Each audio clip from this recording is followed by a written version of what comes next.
저는 오늘 납세세법교실 그 소득세 분야 강의를 맡은 정홍도라고 하고요. 다시 인사드리겠습니다. 반갑습니다. 예, 저는 세무 공무원입니다. 저는 뭐 세무사나 이렇게 그게 아니고요. 저희 국세청 직원이고요. 경력은 제가 2008년 입사했으니까 이제 16년 정도 됐고요. 지금은 모 세무서에서 조사과에서 근무하고 있습니다. 뭐 이렇게 별로 만나기 별로 좋지 않나 하실 분도 계시는데 저는 일선 세무서에서 하고 있고 그럼 강의는 납세세법교실 강의를 그냥 직원이 와서 덜렁 하는 거냐? 그건 아니고요. 제가 작년까지 저희 국세공무원 교육원 국세청 내 교육원이 별도로 있거든요. 거기서 근무를 하다가 작년에는 소득세법 교수를 했었고 재작년에는 법인세법 교수를 했었습니다. 그래서 강의 경험이 아주 없거나 뭐 그렇지는 않고요. 조금 있고 세법교실도 작년에는 납세세법교실 소득세 부분 좀 했었고 재작년에는 또 법인세도 했었고 그렇습니다. 그래서 너무 뭐 초짜거나 뭐 그렇게 생각하지 않으셔도 괜찮을 것 같습니다. 자, 오늘 제가 준비한 내용은 소득세 분야 강의인데요. 우리가 국세청에서 관리하는 세금은 국세거든요. 국세. 국세인데 보통 보면 이제 여러분들이 시군구청에서 나오는 지방세라고 하는 세금이 있고 관세는 만나실 일이 거의 없을 건데 그죠? 관세는 만날 일이 없을 건데 이제 뭐 해외 직구를 하시거나 한 경우를 제외하고는 관세를 만날 일은 거의 없으시고 대부분 국세에서 소득세 사업을 하시거나 아니면 근로자이신 경우에는 이제 매달 뛰어가죠. 저도 마찬가지입니다. 그런 거는 이제 국세가 되고 법인을 운영한다 그러면 법인세를 내실 수도 있고요. 그다음에 부가가치세. 부가가치세는 뭐 신고를 하지 않더라도 최종적인 부담은 소비자가 최종 소비자가 합니다. 아무튼 그런 세금이 있고 지방세는 대표적으로 우리가 재산세 기억 뭐 아시죠? 그러니까 그런 내용인데 제가 오늘 할 내용은 소득세. 그중에 국세청에서 관리하는 소득세는 사실 두 가지입니다. 뭐가 있냐면 종합소득세, 이게 일반적인 소득세를 얘기하는 거고, 그 다음에 또 하나 있죠. 여러분들이 오히려 더 관심이 더 많으실 수도 있는데, 양도소득세. 이렇게 있습니다. 소리가 또 안 들리신다는 분이 있는데, 저 스피커 문제인 것 같습니다. 그 소리, 다른 분들은 다 들리신다 그래서 저희 쪽 문제는 아닌 것 같습니다. 한번 그 점검을 한번 해보시면 좋을 것 같아요. 자, 종합소득세 부분인데, 이게 보통은 저희가 세법교실이나 하면 종합소득세 신고는 뭐 이렇게 해야 됩니다. 뭐 이런 식으로 많이 하는데 올해 제가 준비한 내용은 신고 내용 확인이라는 분이에요. 이거는 사실은 솔직히 말씀드리면 저희 내부 직원을 대상으로 한 교육 주제인데 제가 요거를 이제 우리 일반 납세자분들 여러분들을 위해서 조금 뭐 필요한 부분만 아니면 좀 흥미를 가지실 부분 아니면 알아두면 좋을 부분 이런 부분을 조금 발췌를 해가지고 2시간 정도로 해서 준비를 한 거거든요. 근데 뭐 이걸 안 들었다고 뭐 크게 달라지거나 하는 건 아닌데 들어보면 아 이러이러한 절차와 이러이러한 근거를 가지고 세무서 직원들은 그래서 나한테 뭐 사업을 하신다면 연락이 오는 거구나. 요런 것들을 아시게 될 거예요. 조사하고는 좀 결이 다르거든요. 그 차이점이랑 이런 부분에 대해서 제가 사실 소개의 정도가 될 수 있습니다. 그러니까 그런 내용으로 한번 말씀드려 보겠습니다. 그리고 제가 지금 카메라는 이렇게 정면에 있는데, 제가 이제 타블렛을 써요. 타블렛이 그래서 이제 필기를 좀 이렇게 화면에 좀 할 수 있는데, 그게 좀 이렇게 아래쪽에 있어서 제가 고개가 이렇게 내려가거나 아니면은 또 이제 큰 화면이 또 이렇게 되고 카메라 방향 외에 이렇게 시선이 갈 수 있습니다. 그거는 좀 감안을 해주시면 좋을 것 같아요. 제가 이걸 다 외워서 카메라만 주시해서 이렇게 아나운서처럼 이렇게 할 수 있는 상황은 아니라서 시선이 왔다 갔다 하는 거에 대해서는 좀 이해를 부탁드리겠습니다.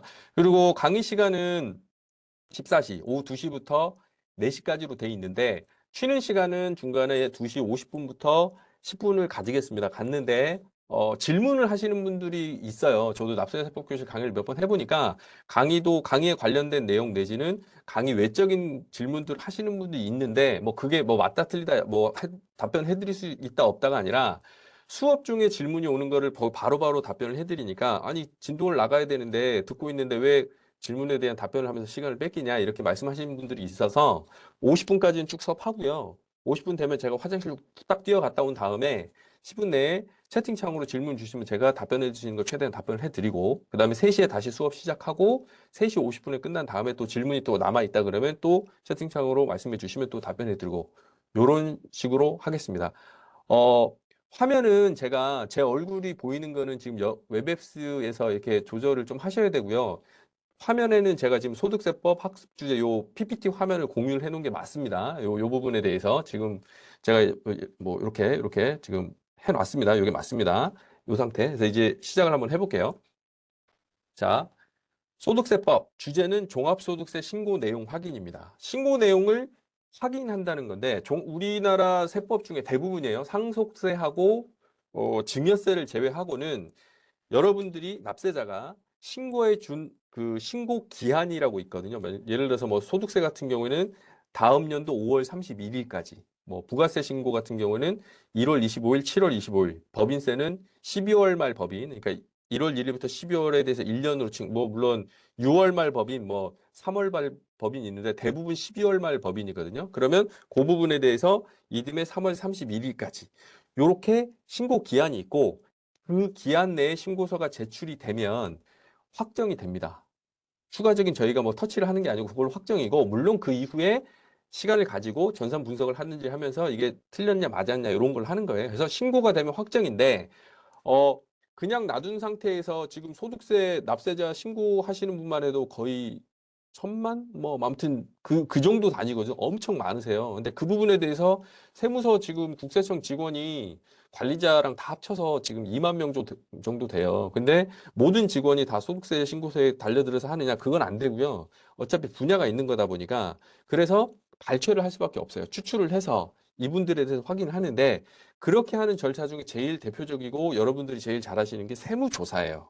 세무조사 같은 경우에는 매해, 그러니까 보통은 근데 이제 연도별로 갑니다. 올해 같은 경우에는 보통 2020년하고 2021년도가 주 타겟이 돼서 추출하면 그걸 하고, 아주 특별한 경우면 과거 것도 좀 하고 최근 것도 하긴 하는데 그런 식으로 가거든요. 그러니까 요거는 어차피 저희가 그 정해진 기간이 있어요. 기본 5년이에요. 요거는 또 뭐 좀 어려운 용어인데 또 부가 제척 기간. 무슨 말이냐면 잘못된 부분에 대해서 확인하고 추가로 고지가 나가거나 아니면 반대로 신고할 때 너무 많이 신고하고 납부가 돼서 그거를 되돌려 달라라고 해서 경정을 고쳐달라고 하는 청구를 하는 그 기간이 5년이에요. 그래서 그 기간 내에 조사는 얼마든지 할 수 있는 거예요.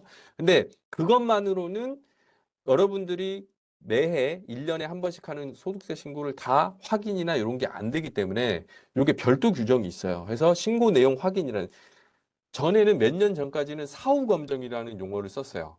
신고를 하고 그 이후에 사후에 우리가 세무서에서 국세청에서 검증을 하겠다, 이런 내용이었거든요. 근데 이제 용어가 좀 그렇다 그래서 이걸 좀 순화 아니면은 좀 바꾸자 그래서 신고 내용을 확인합니다, 이런 식으로 된 거예요. 그 내용입니다. 자, 그러면 신고 내용 확인이 도대체 뭐냐, 뭐라고 뭐 한다는데 뭘 하는 거냐? 자, 첫 번째, 이거는 사실 저희 쪽 그런 내용이죠. 이제 성실신고 지원을 뒷받침을 하기 위해서 신고 내용을 확인하겠다. 자, 근거는 사무처리 규정이라고 있어요. 이건 뭐냐면 여러분들이 이제 법 아시니까 대한민국에는 이제 헌법이 있고요. 그다음에 그 밑에 저희 국세청에서는 따르는 법이 각 세법이 있습니다. 뭐 소득세법 있고요. 뭐 법인세법, 부가가치세법. 그다음에 이런 거에 대해서 총칙 형태로 가진 국세기본법이 있습니다. 그런 법들이 쭉 있고, 이거는 국회에서 국회의원들이 표결해가지고 통과가 돼야 됩니다. 그래서 국회의원이 발의하는 경우도 있고 아니면 기획재정부에서 발의하는 경우도 있습니다. 그러니까 저희 국세청에서도 개정안이나 새로운 법을 만들었는데 보내가지고 국회에서 통과가 되고 대통령께서 거부권을 행사하지 않는 이상은 확정이 돼서 가는 거고. 근데 그 세법만으로 모든 거를 다 커버할 수 있냐? 그건 안 되거든요. 그래서 뭐가 있냐면 시행령이라고 있어요. 대통령령 아니면 뭐 기획재정부령 해서 시행령이 있거든요. 그래서 저희가 보통 얘기하는 거는 소득세법이다 그러면 소득세법, 이거 국회에서 통과시키는 그 소득세법, 그 다음에 소득세법 시행령이 있어요. 이건 대통령령입니다. 이건 국무회의에서 통과시키는 거예요. 그 다음에 소득세법 시행 규칙이라 그래서 이거는 기획재정부령이에요. 기획재정부 장관이, 그러니까 부총리 겸 경제부총리 겸 기획재정부 장관이 하는 시행 규칙, 이렇게 세 개가 저희는 법규로 보거든요. 근데 요거 이외에도 그 밑에 또 저희가 훈령이라 그래서, 이게 너무 이제 좀 세세하게 가는데, 훈령이라 그래서 저희 내부 업무적으로 업무 기준이 되는 훈령을 만들어 놨어요. 그게 소득세법 관련해서는 소득세법 사무처리 규정이에요. 이거 다 공개돼 있어요. 이거 인터넷 치시면 다 나오고요. 어, 과거에는 조사 사무처리 규정이라고도 있어요. 그것도 다 공개됐어요. 이게 공개된 지 한 10년 안 된 것 같은데 전엔 그거 공개 안 했었거든요. 근데 그것도 공개 다 했어요. 왜냐면 아셔야 되니까. 이게 왜냐면 납세자들 본인의 뭐 이게 뭐 피해를 볼 수도 있고 근데 당연한 권리인데 그걸 뭐 우리가 모르는 상태에서 너무 정보에 비대칭이 되면 안 되니까 공개할 거는 다 공개하게 돼 있어요. 그리고 훈령은 원칙적으로 다 공개가 맞아요. 이거는 비공개할 이유가 별로 없기 때문에 그런 식으로 만들어 놓은 훈령이에요. 들어가서 나중에 뭐 뒤에 제가 좀 발췌를 해놨지만 그래서 주 내용은 그렇습니다. 국세청 직원들이 소득세법과 관련해서 업무를 할 때, 사무를 할 때 지켜야 될 규정, 절차 규정, 이런 것들을 한 거예요. 물론 그거에 대한 상위 근거는 아까 말씀드렸던 소득세법, 소득세법 시행령, 소득세법 시행규칙 뭐 이렇게 있습니다. 근데 신고 내용 확인이라는 거는 소득세법 소득세 사무처리 규정에 나와 있는 내용이에요. 그러면 아니 법에도 없는 건데 니들 하고 싶은 대로 그냥 하는 거냐? 그건 아니고요. 그거에 대한 근거는 또 소득세법에 다 들어가 있긴 있습니다. 그러니까 그걸 근거로 이렇게 만들어 놓은 거예요. 그래서 보시면 거기에 뭐라고 돼 있냐면 소득세 사무처리 규정에 보면 소득세 신고기간 종료 후에요. 신고기간 제가 앞에서 잠깐 말씀드렸죠. 각 세법별로 언제까지 신고를 해야 된다는 게 있거든요. 그러니까 그 신고 기간이 지난 다음에 신고 내용 중에 모든 항목이 아닙니다. 세무조사는 원칙적으로 통합조사기 때문에 모든 항목을 볼 수 있어요. 제가 조사가 근무한다고 말씀드렸잖아요. 그러면 아주 특별하지 않는 이상은 통합조사가 원칙이에요. 그래서 그 해 연도로 자르죠. 그래서 2020년도에 대해서 조사를 한다 그러면 그 사람의 부가세법, 소득세법 관련된 거, 기타 등등 해서 전체를 통합해서 다 보는 게 원칙이에요. 근데 요 신고 내용 확인은 그건 아닙니다. 신고 내용 중에 특정 항목의 오류 또는 탈루 혐의. 요게 좀 무서운 말이죠. 요게. 근데 오류 실수하실 수 있어요. 그 다음에 일부러 뭐 한 경우도 간혹 보이긴 해요. 아예 없다고는 말씀 못 드릴 것 같아요. 아무튼 이런 거에 대해서 원칙 서면입니다. 세무조사는 저희가 나갑니다. 나가서 조사원증 드리고 보여드리고 그 다음에 납세자 권리 현장 다 읽어드리고 뭐 때문에 나왔고 언제까지 할 거고 그다음에 뭐 부당한 대우를 받거나 뭐 그런 게 있다 그러면 저희한테 직접 얘기하셔도 되고 아니면 세무서 납세자 보호 담당관실이나 이렇게 하면 됩니다. 그런 절차가 다 있어요. 그래서 저희가 직접 나가는 건데 신고 내용 확인은 원칙적으로 대면은 안 돼요. 서면으로만 회신을 받아요. 간혹 그런 경우는 있어요. 납세자분 아니면 세무사나 회계사분들이 꼭 만나서 얘기하고 싶다 그런 경우도 있어요. 왜냐면 이제 뭐 설명이 좀 필요한데 전화나 문서만으로는 좀 어려워가지고 하는데 그런 것까지 막진 않는데 원칙적으로 저희가 보내고 이거를 해명해 주세요. 요거에 대해서 저희가 궁금한 내용이 있으니까 이거를 언제까지 제출해 주세요라고 보내는 거는 원칙적으로 서면으로 한다. 요거에 대해서 해명. 우리는 요게 이상하다고 하는데 요거에 대해서 좀 해명을 좀 해봐라.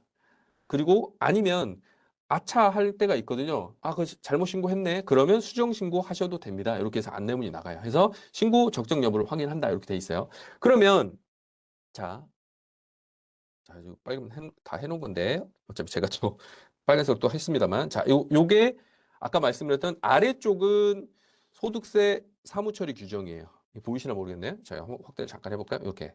요게 소득세 사무처리 규정. 요거 저도 인터넷에서 이거 보이시죠? 인터넷 익스플로러예요. 지금은 쓰지 않는 요즘 보안 때문에 안 쓰시잖아요. 요거에 들어가서 이렇게 본 거예요. 팝업으로 뜬 거에 대해서 제가 캡처를 뜬 거거든요. 근거 법률은 소득세법 제170조에 보면 질문 조사가 있어요.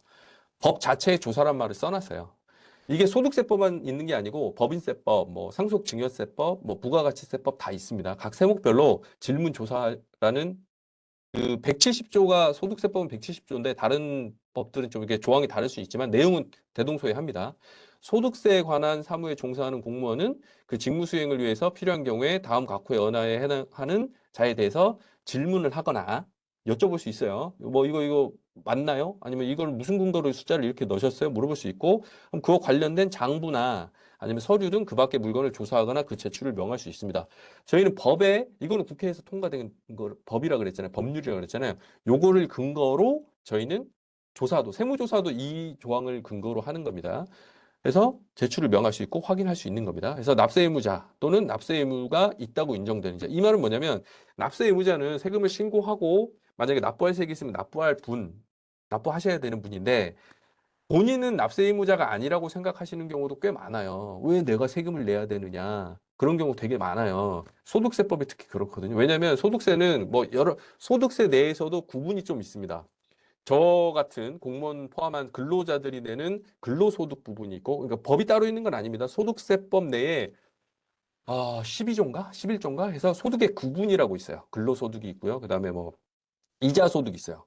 예금 넣으면 거기 이자 발생하잖아요. 그러면 원천징수예요. 몇 프로? 15.4%. 14%하고 지방소득세 1.4% 합쳐서 15.4%거든요. 그 다음에 배당소득 있어요. 배당소득. 얘가 대기업에 뭐 했는데 거기서 배당이 나왔던 그것도 있죠. 그 다음에 사업소득 있어요. 옛날에는 임대소득하고 부동산 임대 뭐 이런 거 구분했는데 그걸 사업을 하면서 번 거 이렇게 이런 게 있고 그거 이외에 또 뭐가 있냐면 연금소득이 있을 수 있고요. 퇴직소득도 있을 수 있고요. 그 다음에 마지막으로 뭐가 있냐면 이도 저도 아닌데 우리가 과세를 하겠다라고 해서 써놓은 구분을 해놓은 게 있어요. 그게 뭐냐면 기타 소득이에요. 그 이름 자체에도 기타 소득이에요. 이거는 본인이 납세 의무가 있는지 없는지 잘 모르시는 경우가 되게 많아요. 단적인 예를 들면 로또 있죠, 로또. 로또 딱 맞으면 세금 내시는 거 아시죠? 3억이었나? 그 미만이면 20% 원천징수, 22%죠. 원천징수하고 3억인가 넘으면 33% 원천징수하게 돼 있어요. 근데 그건 원천징수. 그러니까 저희가 지금 로또 관리 아직도 농협에서 하나요? NH에서 하나요? 그쪽에서 저한테 제가 뭐 10억을 받았다. 10억이 당첨이 됐다 그러면 세금을 띄고 주거든요. 근데 그건 그걸로 끝이에요. 그거는 원천징수로 끝나게 규정을 해놨어요. 그러니까 이런 문제가 없는데 이거 외에 다른 것들이 있어요. 예를 들어서 제일 놓치기 쉬운, 제일 많이 놓치시는 게 뭐가 있냐면 부동산 매매 계약을 했어요. 계약금을 제가 받았어요. 제가 부동산 팔 거였거든요. 그래서 뭐 제가 뭐 한 1억짜리 파는데 계약금 보통 10% 거니까 1,000만 원을 받았어요. 근데 사겠다는 사람이 안 사겠대요. 그럼 어떻게 해요? 저는 그 1,000만 원 제가 갔죠. 그럼 소득이잖아요. 요거 원래 세금 내야 돼요. 근데 잘 모르시죠. 근데 금액이 큰 부분에 대해서는 저희가 어떻게든 찾아내서 부과를 하는 경우가 많은데 금액이 작고 하면 이게 확인이 안 되는 경우가 워낙 많다. 이건 확인이 잘 안 되잖아요. 계약을 했다가 파기가 됐다. 그러면 그건 두 분만 알지 저희는 몰라요. 근데 어떻게 저희가 보통 아냐면 그 계약 파기하신 분, 아니 그 사기로 했던 분 있잖아요. 그 사람이 1,000만 원을 냈고 그다음에 내가 잔금이 모자랐거나 아니면은 이게 문제가 있다 해서 아무튼 파기하는데 안 돌려주잖아요. 보통 탈세 제보해요. 탈세 제보. 좋게 끝나지 않고 이분이 야 우리 없던 걸로 하기로 했으니까 1,000만 원 내놔 그런데 계약서에 보면 대부분 그렇게 다 기본 이게 원래 기본 그렇게 해요. 하게 돼 있어요. 그러다 보니까 무슨 얘기냐?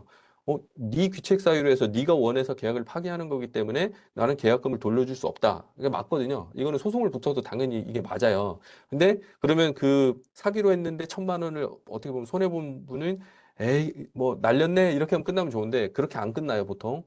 탈세 제보예요. 세무서에다가 계약서에다가 원래 했던 거랑 원래 계약서하고 이체한 거랑 해서 딱 붙여서 넣어버려요. 그러면 저희도 아하 하면서 이렇게 돼요. 그러면 본인이 납세 의무가 있었는지 없었는지 몰랐어요. 모르시거든요. 근데 그렇게 생각하시면 안 돼요. 이거는 내가 몰랐다는 특히 우리 그 뭐 법과 관련된 거는 내가 몰랐다라는 이거는 해결이 안 돼요. 아무튼 그런 내용입니다. 말이 좀 길어졌는데 그래서 꼭 납세 의무자뿐만 아니라 납세 의무가 있다고 인정되는 자 신고는 안 했지만 저희가 봤을 때 신고를 했어야 되고 납부하셨어야 되는데 안 하신 분도 대상이 될 수 있다는 거예요. 요거는 사실 신고 내용 확인하고는 사실 약간 없는데 저는 지금 질문조사 부분을 얘기하니까 그래요. 세무조사 얘기하는 거예요. 세무조사. 이 같은 근거로 하는데 세무조사 같은 경우에는 신고를 하지 않더라도 저희가 확인해서 이분은 세금을 내야 되는 분이다 그러면 얼마든지 이 법을 근거로 해서 질문하고 아니면 세무조사 착수해서 진행이 될 수 있다. 근데 이거 지금 제가 오늘 말씀드릴 내용은 아주 그거랑은 약간 결이 다른 약한 버전이에요. 약한 맛이에요. 약한 맛. 그래서 신고 내용 확인이다. 자, 그런데 이거를 무한정 범위를 늘려서는 하면 안 되기 때문에 제한이 있어요. 제한이 있는데 요 화면은 여러분 교재에는 없어요. 없는데 이거는 저희 내부적으로 업무 절차 관련이거든요. 비밀은 아니에요. 이건 보안상은 아닌데 뭐 요런 식으로 된다. 제가 이걸 왜 넣냐면 시기를 좀 말씀드리려고 한 거예요. 아까 말씀드렸죠. 소득세 신고는 매해 5월 말까지예요.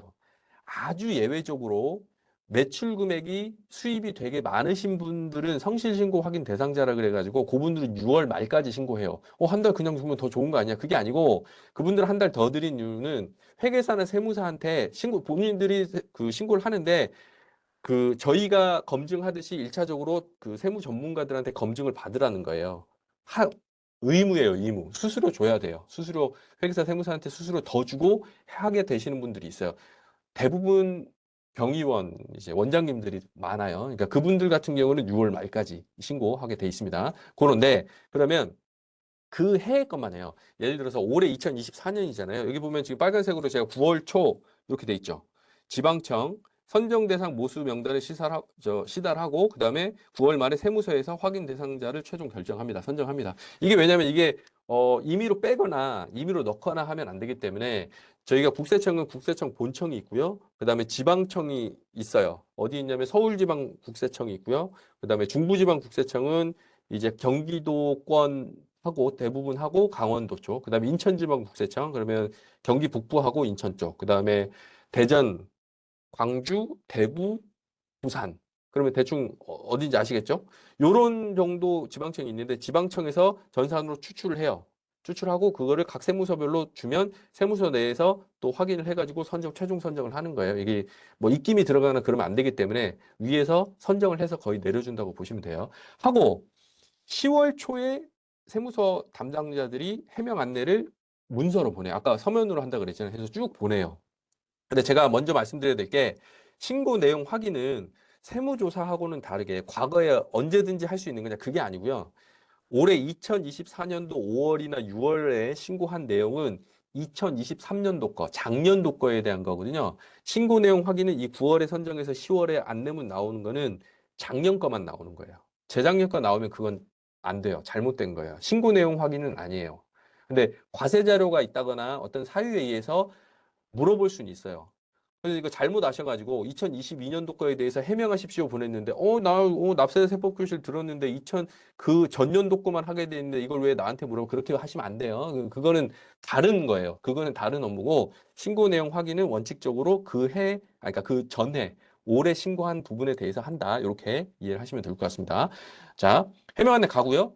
그러니까 지금 여러분 듣고 계시는 분 중에 이거를 받으신 분이 계실 수도 있어요. 왜냐면 어디 사무실 근무하시는데 내 직원인데 했다. 아, 시달렸다. 10월에 너무 힘들었다. 그러실 수도 있어요. 그래서 10월 초에 저희가 보내고 받아요. 언제까지 보내주세요. 10월 초에 보내고 보통 시간 한 2주 정도 드리죠. 2주 정도 드리면 제출 자료를 보내주시죠.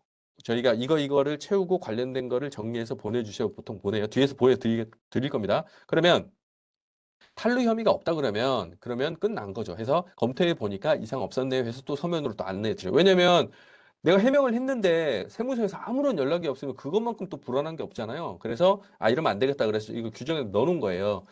확인해서 이상이 없으면 이상이 없었다. 아주 신고 납부 잘 돼 있다 해서 다시 안내를 하게 돼 있습니다.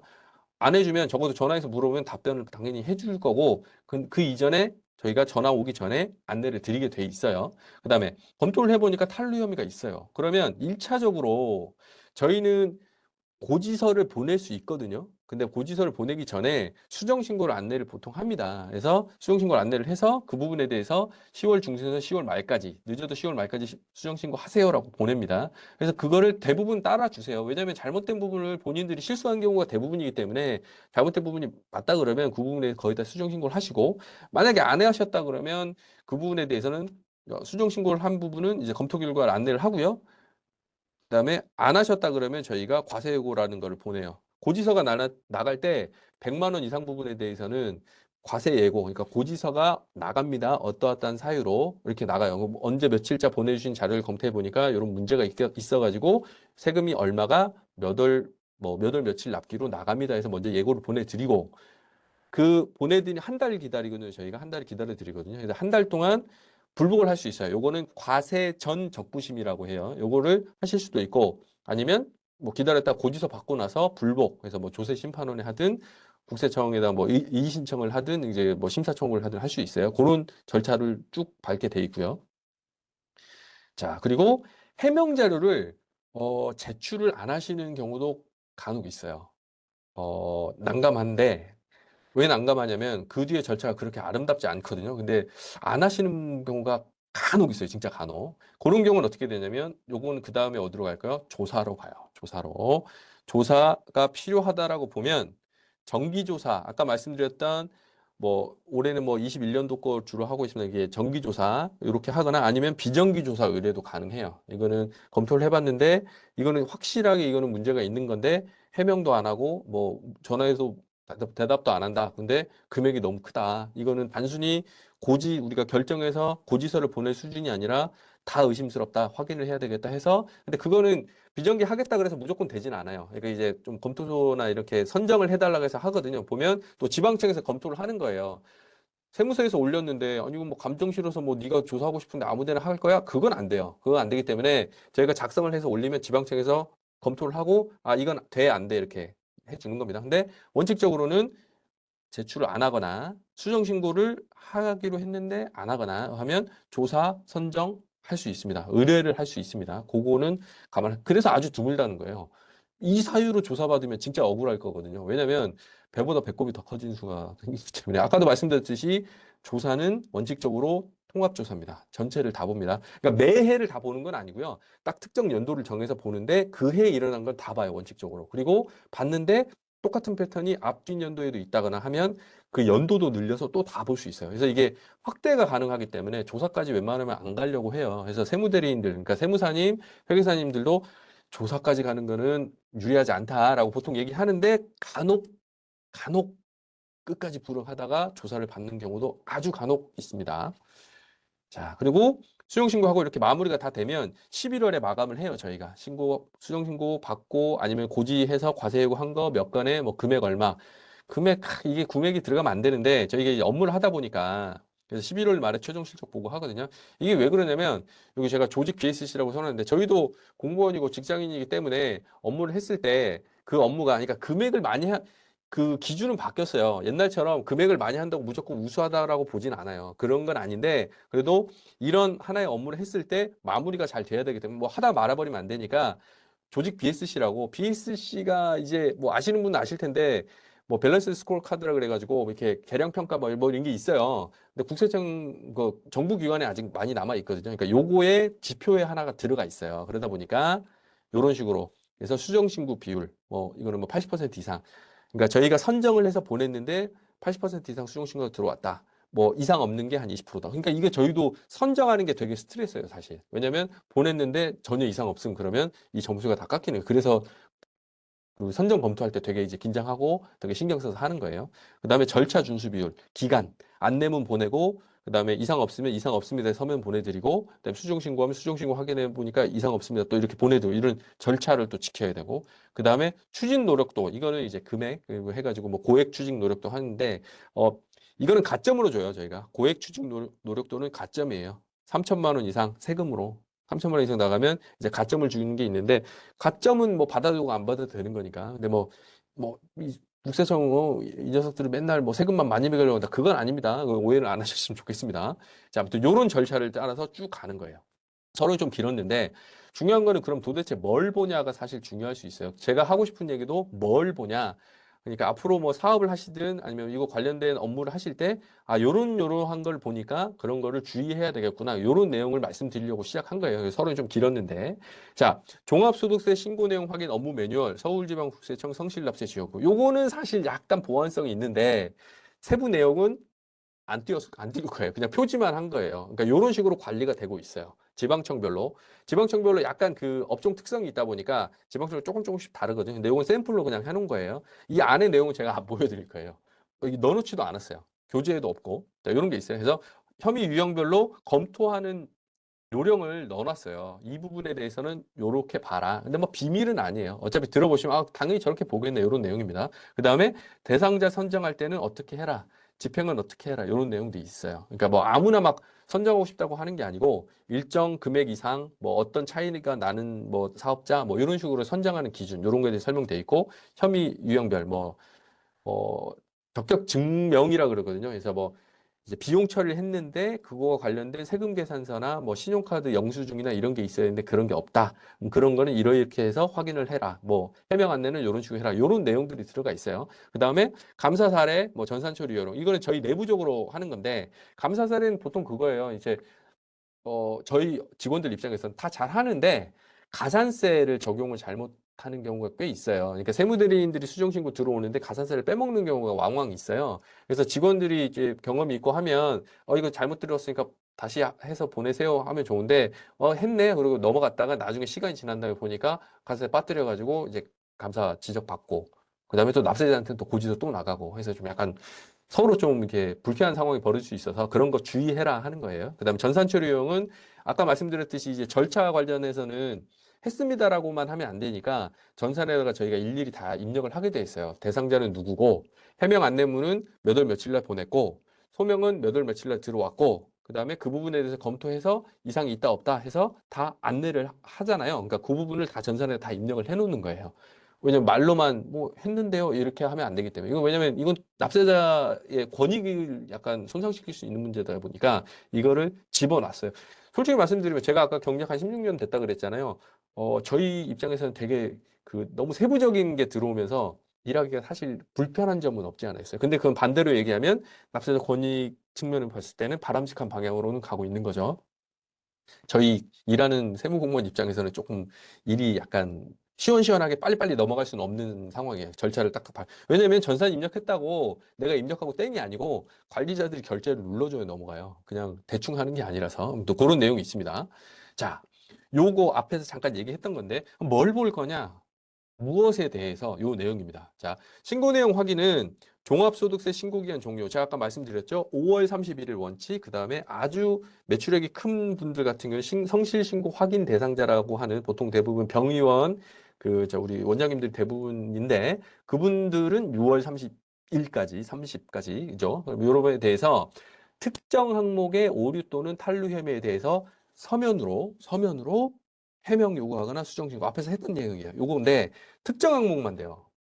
그리고 자 대상 기간은 올해 이미 했어요. 지금 11월이니까 아까 제가 10월 초에 나간다 그랬잖아요. 올해 했어요. 23년도에 대해서만 해요. 내년에 하는 거는 24년도 거를 내년 5월 말에 신고하고 그걸 또 하겠죠.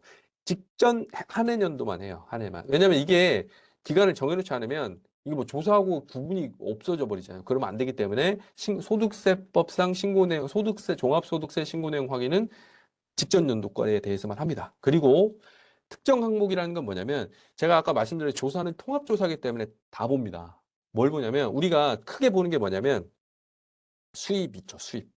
매출, 수입, 돈 버는 거. 개인 사업자는 이게 더 많을 수도 있습니다. 이게 뭐 차명 계좌라고 해서 본인 계좌 쓰셔야 되거든요. 사업용 계좌라고 해가지고 국세청에다가 계좌를 신고하고 그 계좌로 쓰셔야 돼요. 근데 보통 어떤 계좌냐면 신용카드 결제를 하는 음식점이다 그러면 병원도 마찬가지고 그러면 신용카드 결제하면 그 돈이 카드사를 통해서 나중에 들어오잖아요. 2, 3일 있다가 수수료 띄고 들어오잖아요. 그 계좌를 보통 사업용 계좌로 신고를 하시고 근데 그 계좌 내에서 뭐 인건비나 아니면은 뭐 비용 관련된 거 거의 그걸 하세요. 그런데 다른 계좌를 쓰시는 경우가 있어요. 근데 다른 계좌도 뭐 본인 계좌를 쓰면 그나마 좀 뭐 이게 낫다라는 표현이 좀 그런데 본인 계좌를 써도 사업용 계좌 신고 안 하면 나중에 가산세 대상은 돼요. 근데 그 가산세 금액이 크진 않으니까. 근데 문제는 본인 계좌를 쓰는 게 아니라 제3자의 계좌를 써요. 배우자 계좌를 쓰거나 뭐 자녀 계좌를 쓰거나 아니면 뭐 아는 사람 뭐 어디서 뭐 구해오는 계좌 요런 거를 쓰시는 경우가 없지 않아요. 이게 뭐 많지는 않는데 많지도 않은데 없지 않습니다. 그런데 제가 말씀드리고 싶은 건 뭐냐면 조사는 나가면 그 부분도 많이 봐요. 근데 신고 내용 확인은 그 부분은 대상이 아니에요.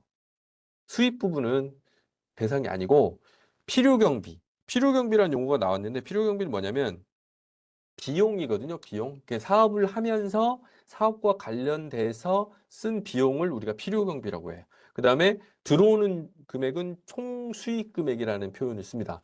이게 법인세법하고 약간 달라요. 법인세법은 입금, 송금이라고 하거든요. 입금, 송금하면 더 어렵죠. 이게. 근데 입금은 대표적으로 수익이라 그래요. 수익은 뭐냐면 수익 금액과 이익을 수익이라고 해서 하는 거고, 그 다음에 그럼 손비라고 또 해요. 송금 관련한 손비. 손비는 뭐냐면 손실과 비용을 얘기해요. 여러분들은 비용이라고 하면 바로 이해되시잖아요. 비용. 아, 뭐 하는데 들어간 거. 그 비용이고. 그 다음에 내가 돈을 번 거는 수입. 나 수입이 얼마야. 뭐 이렇게 얘기하시잖아요. 근데 이게 세법에서는 좀 회계도 마찬가지고 조금 일반적으로 쓰는 용어랑 약간 다른데 제가 여기서 말씀드리고 싶은 거는 종합소득세는 총 수입 금액이 들어오는 돈, 매출이라고 생각하시면 되고 필요경비는 비용이라고 생각하시면 돼요. 그런데 우리가 신고 내용 확인해서 보는 거는 대상이 직전 연도에 해당하는 부분에 대한 필요경비만 볼 수 있어요. 매출액 부분은 안 봐요. 그래서 신고 내용 확인인데 매출액 적정 여부, 차명 계좌 내지는 해서 수익 금액 누락에 대해서도 신고하십시오. 이런 거는 안 나가요.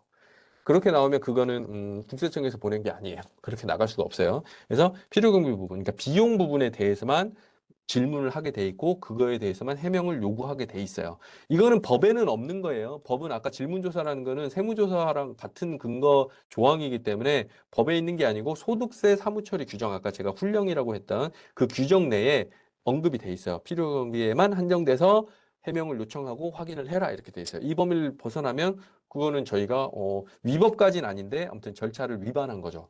징계 사유가 될 수 있습니다. 그래서 그런 식으로 나갈지도 않고 나갈 수도 없습니다. 그래서 필요 경비하는데 대부분 뭘 보냐면 제가 오늘 그리고 할 얘기가 뭐냐면 요 부분이에요. 요 부분. 정규 증빙 과소수치 혐의. 요게 대부분이에요. 요게 대부분이고 복리후생비 과다경비. 요거는 이제 아까도 말씀드렸지만 필요경비라는 거는 사업과 관련된 금액이에요. 법인은 좀 덜한데 개인 사업자 같은 경우에는 이게 그러니까 제가 뭐 카페는 너무 규모가 작고 뭐 식당을 하나 해요. 뭐 한 두 개 한다 그럴까요? 그래서 A 식당이 있고 B 식당이 있어요. 아니면 식당을 하나 하고 하나는 농산물 소매점을 해요. 꽤 크게 이렇게 해요. 그러면 이 사업과 관련된 들어간 비용, 그다음 이 사업과 관련된 들어간 비용, 요것만 내 소득세 수입과 관련돼서 비용으로 넣어서 계산해가지고 소득세가 계산돼야 되거든요. 근데 하다 보면 구분이 어려워요. 무슨 말이냐면 내가 개인적으로, 그러니까 저는 이렇게 표현하는데 사장님이 이 사업을 하지 않더라도 들어갔을 비용은 여기다 넣으시면 안 됩니다. 이렇게 얘기해요. 그래서 식사하시는 것들 있잖아요. 밥 먹을 수 있잖아요. 밥 먹는 게 문제가 아니고. 근데 밥 먹는 거를 다 비용에다 넣는 경우가 꽤 많아요. 근데 그거는 다 되진 않는다. 술도 드실 수 있죠. 근데 사업과 관련돼서 드시는 술은 그거는 접대비잖아요. 그죠? 아니면 내가 직원이 있으니까 직원들 회식을 한번 해줬다. 그거 돼요. 왜? 그거 복리후생비로 들어가는 거예요. 그래서 요게 복리후생비 과다경비. 복리후생비는 나를 위한 금액이 아니라 우리 직원들을 위한 금액이거든요. 근데 세세히 좀 들어가 보면 이건 아무리 봐도 이거는 직원들을 위한 금액이 아니라 사장님 내지는 사장님 자녀분들을 위한 금액인데 이런 것들이 좀 있어요. 그러니까 그런 부분에 대해서 확인하고 이제 맞냐 해명해라. 그럼 이거 거의 대부분 저 수정신고 들어오죠. 이런 내용이 있고 지급이자 과다계상 혐의. 이거 좀 어려울 수 있는데 이건 뭐냐면 지급이자는 뭐냐면 이게 용어가 달라요. 회계 쪽 용어하고 세법 용어가 달라요. 이게 지급이자는 뭐냐면 이자 비용이라고 하는데 뭐냐면 대출이자 얘기하는 거예요. 대출이자. 그다음에 그럼 이자 수입은 그죠?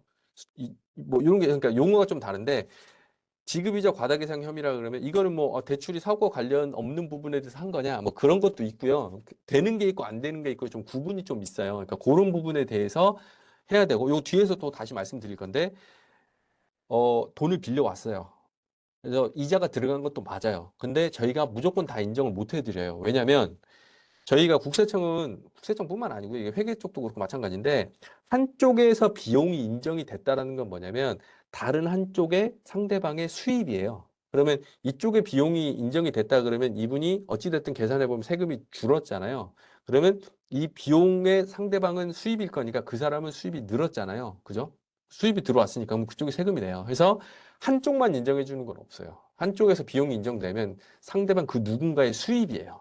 근데 지급이자 같은 경우는 어떤 경우가 생기냐면 사채를 쓰셨대요. 쓴 것도 맞는 것 같아요. 그래서 주기적으로 돈이 나가는 것도 맞고, 그게 맞는 것 같은데, 그러면 우리는 어떻게 할 거냐면, 그래, 사장님한테 지급이자, 그러니까 이자 비용으로 인정을 해드리는데, 그러면 그 채권자가 누구냐, 돈 빌려준 사람이 누구냐를 알려주셔야 돼요, 원래는. 알려주시고, 그럼 그 사람에 대한 인적사항을 확인해야 우리는 그 사람이 뭘 할 거예요? 이자 소득이 됐든 아니면 그 사람이 대부업을 하는 거니까, 사업소득으로 해서 과세를 해야 돼요. 근데 이거는 본인은 절대 누군지는 알려줄 수 없대요. 목에 칼이 들어와도 안 된대요. 자기는 국세청보다 명동불금이 더 무섭대요. 그래서 절대 알려줄 수 없대. 그러면 저희도 안타깝지만 그러면 사장님 그거 지급이자는 우리가 비용으로 인정 못 해드립니다. 이런 상황이 아주 간혹 벌어집니다. 아무튼 이런 거 있고 그다음에 가사 관련 경비 계상염이 있는데 이건 복리후생비랑 약간 겹치는데 가사 관련 경비는 대부분 이거는 뭐가 복리후생비는 대부분 회식비나 이렇게 드시거나 뭐 이런 게 많이 나오고요. 가사 관련 경비는 뭘 샀어요. 샀는데 아무리 봐도 이거는 사업장에서 쓰지 않아요. 뭐 대부분 뭐 노트북 아니면 뭐 이제 PC를 좀 좋은 걸 샀어요. 아무리 봐도 이건 게임용이야. 하이엔드급으로 사셨어요. 근데 이거를 사무실 그 식당에서 썼대. 아, 이건 아닌 것 같은데 해서 좀 더 확인해 보면 이런 것들이 있어요. 이게 튀어나와요. 이게 사람이 다 찾는 건 아니고요. 전산을 좀 저희가 돌려요. 그래서 세금 계산서를 받거나 아니면 신용카드에서 결제 내역이라 했는데 이런 게 있다 그러면 그래서 이제 해명하라 이런 식으로 갑니다. 초과 인출금 지급이자 필요경비 불산비. 요것도 지급이자고 필요경비인데 요거는 좀 어려운 내용에서 이런 게 있다 점검을 할게요. 이게 우리가 여러분들 주식 투자를 대부분 하시니까 그 회사의 자본 이라고 있어요. 자본금이 얼마다 뭐 이런 얘기 하거든요. 뭐 자본이 잠식됐다 이런 얘기를 하잖아요. 개인 사업자 같은 경우에는 내가 내 돈을 뭐 해서 이게 다른 데다 넣어놓고 하는 건 아니라서 처음 사업 시작할 때는 내가 뭐 1억을 들여서 했는데 내가 1억 했던 거 나중에 돈 생기니까 하나씩 하나씩 빼서 다시 내가 들어간 돈을 다 회수할 수 있는 거잖아요. 그거 가지고 뭐라고 안 해요. 왜냐면 자기 돈 자기가 뺀 거기 때문에. 근데 문제는 뭐냐면 제가 처음 투자할 때는 1억으로 했고 사업이 너무 잘 돼가지고 6개월 만에 1억 다 회수하고요. 계속 사업을 하면서 돈이 쭉쭉쭉쭉 쌓였어요. 쭉 쌓였잖아요. 쌓여 한 2년 했는데 따로 해보니까 한 10억 됐어요. 그러면 그 10억을 그냥 거기다 놔두면 그것도 이상하잖아요. 그거를 또 내가 뽑아낼 수 있어요. 내가 가져갈 수 있죠. 왜냐면 내가 사업하니까. 그것도 문제 안 돼요. 왜? 내가 번 돈을 하는 거니까. 그건 문제가 안 돼요. 근데 문제는 뭐냐면 내가 1억으로 하고 대출을 받았어요. 대출을 4억을 받아서 5억을 만들어 시작했어요. 근데 사업을 하다가 그 대출 받은 금액을 사업에 써야 되는데 그게 아니라 내가 슬금슬금 뽑으면서 내 개인적으로 다 갖다 써버린 거예요. 그것까지도 우리가 개인소득세법은 법인은 이렇게 하면 잘못하면 횡령 배임 가기 때문에 세법이 문제가 아니고 상법상 이게 날아갈 수 있는데 이게 좀 쇠고랑도 찰 수도 있는데 개인은 내 사업이니까 상관없는데 문제는 뭐냐면 저희가 그것까지 제재를 할 수는 없는데 대출이자 아까 발생한다 그랬잖아요. 사업 부분에 대한 이자 발생하잖아요. 그 부분에 대해서 비용 처리해달라. 그건 안 된다는 거예요. 그런 이런 내용이에요. 근데 이거는 너무 깊은 내용이라서 이거까지 가는 건 좀 아닌 것 같고. 그 다음에 부당 공제 감면 적용 혐의 등 이게 있어요. 이게 뭐냐면, 우리 중소기업 특별세 감면 뭐 이런 것들이 있어요. 조세특례 제한법이라고 또 이제 다른 법이 또 하나 있어요. 세법이 종류가 되게 많아요. 근데 공제, 감면 하면 뭔가를 빼주고 뭐 낼 거를 감면해주고 해서 그런 느낌이잖아요. 그러니까 여러분들한테 납세자 입장에서는 유리한 거예요. 되게 유리하고 율도 되게 높고 사업하시면 기본적으로 아주 특정 업종, 뭐 유흥지점에 이런 거 아니면 중투 감면이라고 그래서 중소기업 특별세액 감면이라고 해가지고 뭐 일정률을 해주는 게 있어요. 그래서 세금의 20% 10%막 이게 감면해 주는 게 있어요. 근데 요건이 안 되는데 그런 거 집어넣는 경우 있어요. 그러니까 이거는 거의 실수예요. 왜냐면 이거는 넣으면 거의 바로 전산에 튀어나오는데 일부러 넣을 일 없는데 아무튼 튀어나오거든요. 근데 이게 실수를 하는 경우가 있어요. 그러니까 그런 것들. 근데 주로 보는 거는 저희가 정규중빈 과소수치금 요거를 많이 보게 된다. 뒤에 설명도 그런 내용으로 많이 되어 있습니다. 자, 필요경비 제가 앞에서도 말씀드렸지만 비용이라고 이렇게 이해하시면 돼요. 그래서 소득세 신고를 하면 이게 아이고 죄송합니다. 자, 소득세 신고를 하면 서식이 있어요. 근데 이 서식을 직접 보실 리는 없어요, 여러분들. 왜냐면 전자신고를 하거나 소득세법 저 홈택스에서 전자신고를 하시기 때문에 이거는 뽑으면 이렇게 나와요. 그래서 칸이 여러 개가 있는데 뭐 보시면 아시겠죠? 첫 번째, 두 번째, 세 번째, 네 번째 이렇게 있잖아요. 사업이 1번, 2번, 3번, 4번 사업이 있는 거예요. 뭐 사업을 그렇게 많이 하시는 분들 많아요. 개인 사업을 하시면서 식당 2개 정도 하고 돈 많이 버셔가지고 부동산 임대도 하고 그런 경우 많아요. 그 다음에 또 어디 목 좋은 데는 공동사업 들어가가지고 뭐 3명이서 동업하면서 해서 이게 4개가 아니라 뭐 5개, 6개 되시는 분도 꽤 많아요. 그래서 이거는 한 칸씩 이렇게 보는 건데 보면 사업장이 어디 있고 상호는 뭐고 사업자번호는 뭐고 기장의무는 원칙적으로 복식 기장이라 그래서 차변 대변 그러니까 회계 얘기인데 너무 어려워지니까 아무튼 뭐 그런데 그런 게 있는데 이게 일반 개인이 하시기 어려워요. 회계 전공해도 어려워요. 왜냐면 이게 손으로 쓸 규모는 아니거든요. 그래서 다 프로그램 쓰다 보니까 이거는 대부분 회계 사무실 통해서 많이 하고 그러니까 그런 게 있는데 모든 개인 그 자연인들한테 우리 소득세법 적용받는 납세자한테 모든 사람들한테 다 장부 쓰라 그러면 수수료가 아무리 싸도 한 달에 한 10만 원 줘야 되는데 너무 힘들잖아요. 사업 시작했는데 고정적으로 한 달에 10만 원 나가는 건 좀 아니다 그래가지고 일정 규모 미만인 사업자들한테는 그거보다 조금 편하게 신고할 수 있는 방법들을 몇 개 만들어 놨어요. 그래서 간편 장부로 할 수도 있고요.